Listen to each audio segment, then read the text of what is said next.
Nu simțeam o plăcere deosebită să trăiesc și atunci, ca să mă anesteziez, foloseam alcool. Am băut 4 beri într-un spre clinică, acum 20 de zile. Nu aveam chef să vin aici, a insistat soția mea. Am mai fost și în o altă clinică.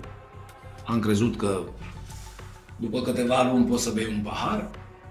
Am băut un pahar. Nu este ceva de netrecut, deși noi credem când bem că nu vom mai reuși niciodată să ne oprim. Pe cât de setat și câtă voință ai și cât vrei să fii ajutat, pe atât șansa e mai mare să scapi. Nu mi se mai ascundea o sticlă prin casă, n-aveam sticla, găseam un plan să fac rost de iar de o altă sticlă, tot așa. Dar mi-a fost mie rușine de mine, da. Viața de acum e mult mai bună. Alin, îmi pare bine să te cunosc. Suntem aici la clinica Independent, iar tu ești în perspectiva de pacient, nu-i așa? Corect. Poți să-mi spui, te rog, cu ce dependență te confrunți? Alcool. Alcool. De cât timp te confrunți cu această dependență? Am început acum 3 ani jumate, mai rar, și în ultimul an, 2, full. Ce înseamnă full? Full înseamnă într-o lună nu beam 5 zile sau o săptămână, 3 săptămâni în linie. Fiecare zi 500 până la 1000 de mililitri de tărie, de regulă. De tărie. 500 e puțin, 700 până la 1000. Am înțeles. Cum te simțeai în zilele în care nu consumai alcool? Rușinat. Aveam păreri de rău că eram nefuncțional celelalte 3 săptămâni. Făceam tot felul de lucruri în timp ce eram băut, multe blackout-uri și din ce în ce mai multe pe final, ceea ce m-a adus la clinică. De ce aveai regrete? Știai că faci ceva greșit? Normal. Și totuși, dacă știi că este greșit, de ce nu te puteai abține? Pentru că te trezeai și față de restul vieții mele în care eram consumat alcool, nu mai începeam ziua cu o cafea, ci o începeam cu 100 de coniac. Că veni vorba de viața ta de dinainte. Înainte, nu ai mai interacționat atât de des cu alcoolul? Nu. 45 de ani n-am băut decât poate de câteva ori pe an. Nu era pentru mine un refugiu. Și totuși, de ce a devenit un refugiu? Ce a fost factorul declanșator? Schimbări în viața mea, divorț, nu mai petreceam timp la fel de mult cu copiii atunci când ești divorțat. Presiune de la muncă, un cumul de factori, nu a fost un singur factor. Ai luat tu decizia de a te înclina spre alcool sau ai fost influențat de ceva? Am luat-o eu. Când Mi-a fost mai ușor cu alcool. Mai ușor? M-am detașat de viața pe care o duceam sau nu simțeam o plăcere deosebită să trăiesc și atunci, ca să mă anesteziez, foloseam alcool. Păi și erai fericit atunci când te detașai?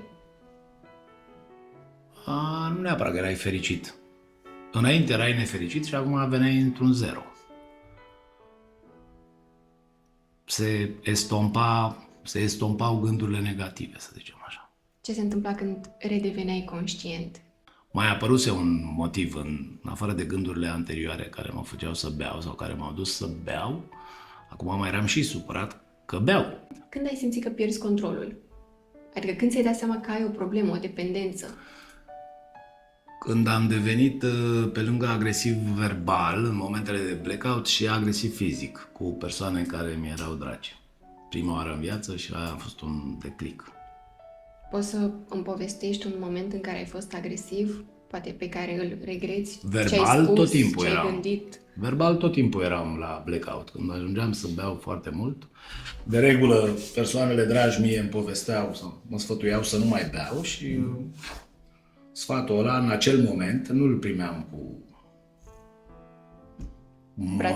brațele deschise. Da. Deci era un sfat pe care nu-l doream, nu vreau să-l primesc și atunci mă enervam.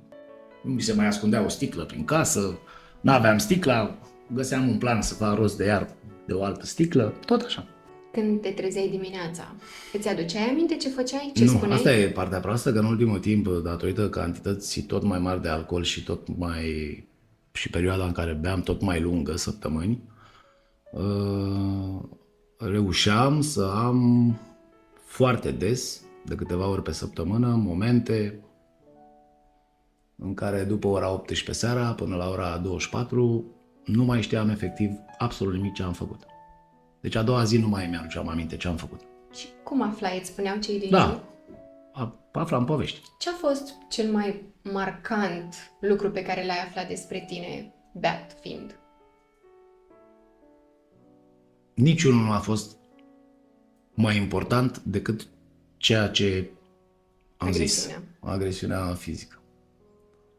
Restul erau cât de cât ok. Cât de cât ok.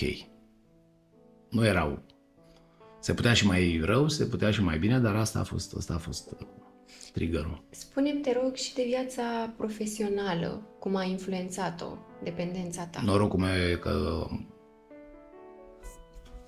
lucrez, am niște afaceri și am și parteneri și partenerii mei au fost forță și când eu am căzut au ținut ei poziția. Deci am avut noroc față de alții care nu au același noroc. Adică a influențat, clar, ajungeam sau purtam anumite discuții de afaceri sub influența alcoolului, dar am avut noroc cu partenerii mei care au susținut afacerea. Îți presupun că ai mai avut momente grele în viață. De ce acele momente nu te-au făcut să te apuci de alcool, să Atunci creezi mâncam. această dependență? Atunci mâncam. Deci compulsiv. aveai altă dependență. Aveam altă dependență. Am înțeles. Te refugiai în mâncare. Da, în dulciuri. Și am trecut prin diverse dependențe de Xanax, pe care am închis, pe care dependența am închis-o, dar după aceea am deschis poziția cu alcoolul. Ușor, ușor. Întâi de relaxare și după aia a devenit chiar un viciu. Eu știu despre tine că ești și șofer, nu-i așa? Corect. Îți place să conduci? Corect, îmi place. Nu neapărat, nu mai îmi place. Am condus la viața mea atât de mult încât nu mai sunt așa un mare fan. Dar îmi place să conduc. Dacă tot timpul erai sub simt influența alcoolului, Nu ai conduceam. condus vreodată? Poate la început, ca să nu se prindă familia, de câteva ori, dar la un moment dat mi-am dat seama că între a nu se prinde familia și a conduce sub influența alcoolului, am preferat să nu mai conduc. Și a aflat familia.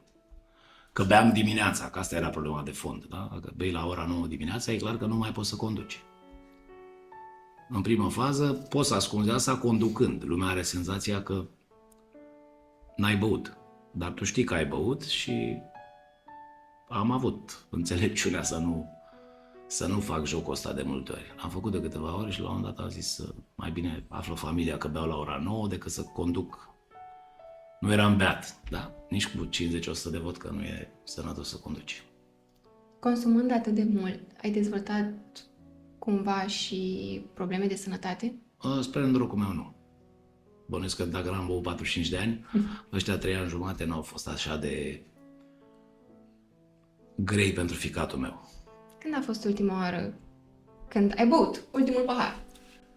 Am băut 4 beri în drum spre clinică, acum 20 de zile. În drum spre clinică? Da, pe trebuia să ai curaj. Da, că veni vorba de acest curaj.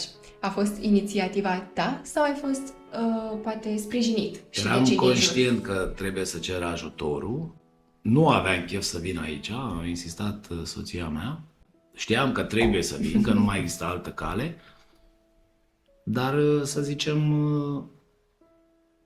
a insistat soția mea. Cum ai descoperit că nu mai este altă cale? Ai încercat singur? Da, am mai fost și în altă clinică.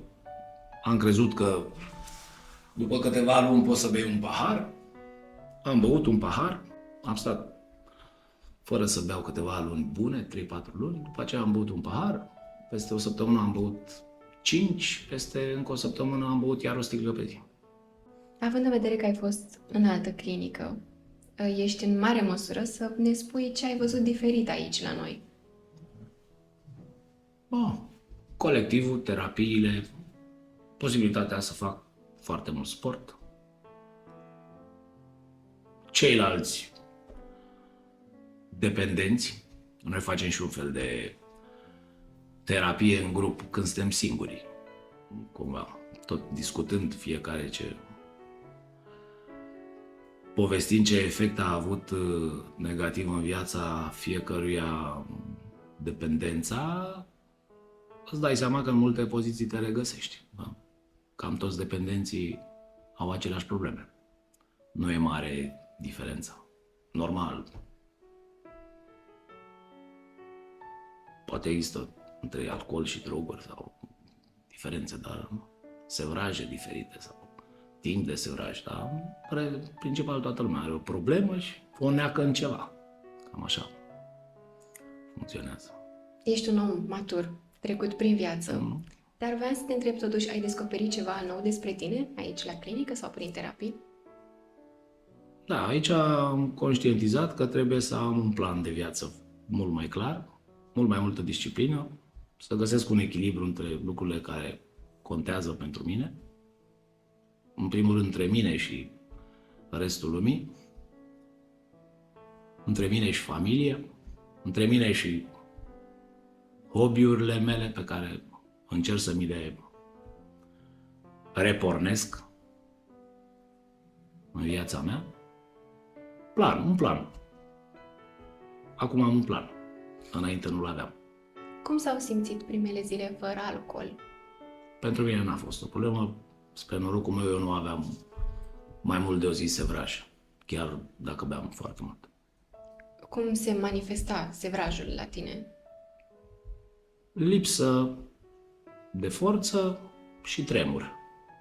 Și o poziție în care ai fi vrut să stai 24 de ore în pat. Nu prea aveai forța să faci nimic. Acum, după 3-4 săptămâni aici în clinică, nu e așa? 2 săptămâni jumate. Mai ai poftă? Nu. Mai simți nevoia să consumi? Dar vine și de la cap. Adică trebuie, dacă ai...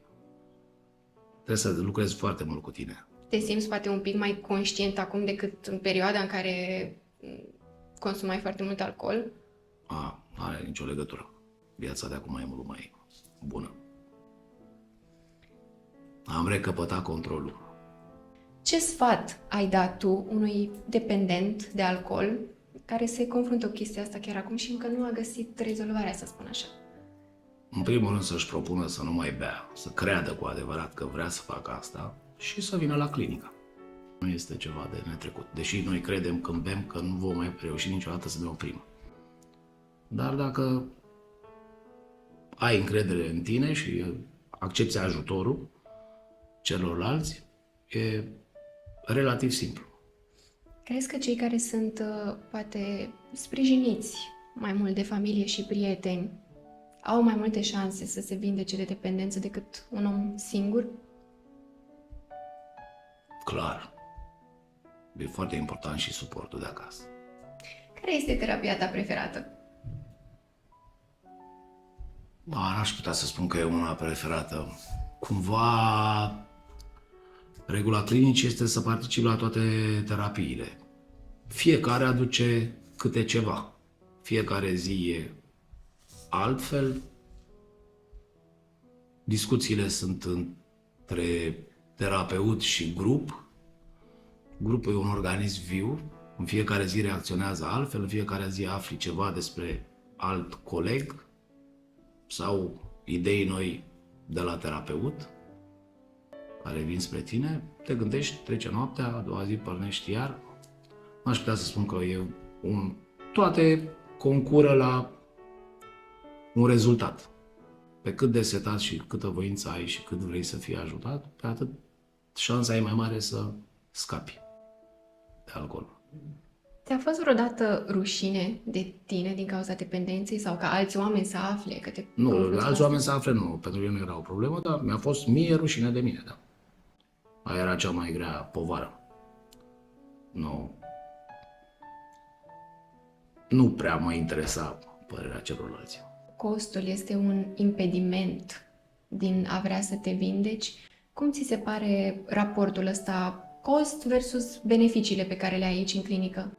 Cine e dependent de ceva, cred că își permite să se și însănătoșească, nu decât să dai banii pe alcool sau pe droguri. Mai bine dai înspre a te Până la vindeca. urmă sunt e costul a 2-3 vacanțe pe care nu le mai faci, dar în același timp trebuie să conștientizezi că și aici e o vacanță, dacă reușești să o valorifici, și e un cost pentru o viață. Nu e pentru o săptămână, nu e ceva important. Că veni vorba de viitor, care este primul lucru pe care vrei să-l faci când ieși din clinică? Să mă rog acasă, să mă apuc de treabă, să mă țin de plan. În viitor te mai vezi pe tine consumând alcool? Nu. Nu. În moment sunt setat că nu. Încerc să scot cuvântul din vocabular.